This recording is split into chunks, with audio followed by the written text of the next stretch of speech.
I'm back. Doing some more tinkering.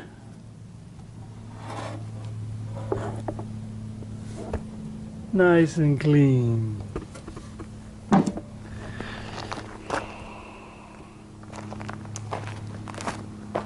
I had a pesky oil leak. It was just a little one, but enough to warrant dropping the pan. Just wanted to show that 86 Chevy K10, small block Chevy, she'll drop right out with no problem at all.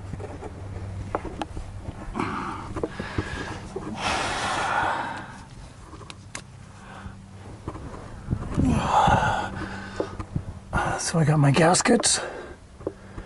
You put the pan gasket here in place first.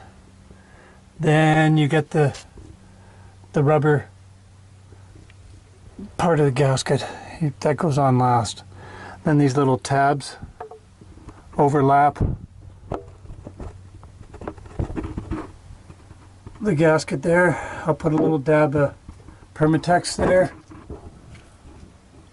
I use some 3M adhesive spray on. There it is over there. This coated both surfaces, and you stick the gasket to the block. And drop your pan in place. Well, in this case, raise your pan and put it in place. See, I had a leak right up here. When I changed the cam, I didn't make a good seal there. I could see that it was pushed out a little bit there, right in the bottom here. And it was enough just to give a pesky little couple of drops on the concrete slab there in front of the shop. I noticed it. And cleaned it all up again. Last time it was the fuel pump, and this time it's the pan. So rather than pull off the harmonic balancer and timing chain and all that and try and do it again, this is the best way, because you get your overlaps, as I say, in the gasket. You're not trying to force the cover on. You're just dropping the pan up and putting some bolts in to hold her in place, and it'll squish down. Perfect. I feel good about that. And I'm gonna replace this knock sensor with a petcock, radiator petcock. And so I got duals. Now that I have MDS ignition, they don't require a knock sensor, or I've eliminated mine and it runs good, so I can have duals now. And you can look in here and you can see the piston skirt just like brand new. Look at that, no scuffing.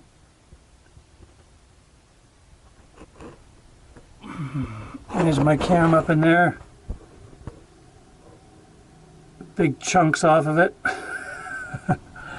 Well, there was some filings in the pan. I'm pretty well 500 miles in my break-in oil. Time for a change anyways. I'm a little under that, 450. I figured close enough.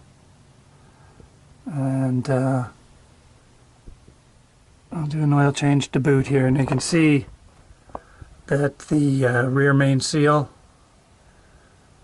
is good because the flywheel is all nice and dry, so that's good, because rear mains in this setup here, better to pull the engine, change that. But as I say, it's got low miles on it. I think I'm like 25,000 K since it's been rebuilt, and it's all, even though it was sitting for 14 years without being run regularly. It's pretty good shape. The gasket here on the pan was it was a little bit hardened, but that'll take one more less worries away from leaks by doing this. And new head gaskets, new harmonic balancer, seal, timing chain, water pump, head gaskets, as I say, header gaskets, valve cover gaskets, intake manifold gaskets. It's all been redone. It's all changed now. So this was the last bit of the old. See, I did that in '98, so it's almost 20 years ago I did this rebuild, but as I say, it's been sitting for a long time, so no signs of rust. Looks good. And if you look in, you can see the cylinder hones. Where did I see that one? Cylinder hone marks. Can't really see which one it was that I was looking at.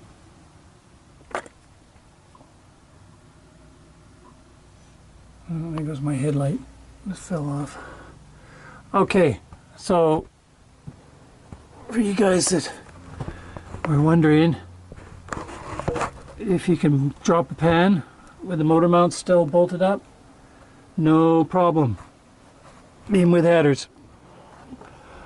Okay, so that should be the end of my leaks. Should be dry as a bone now. Perfect. Nothing worse than stupid leaks.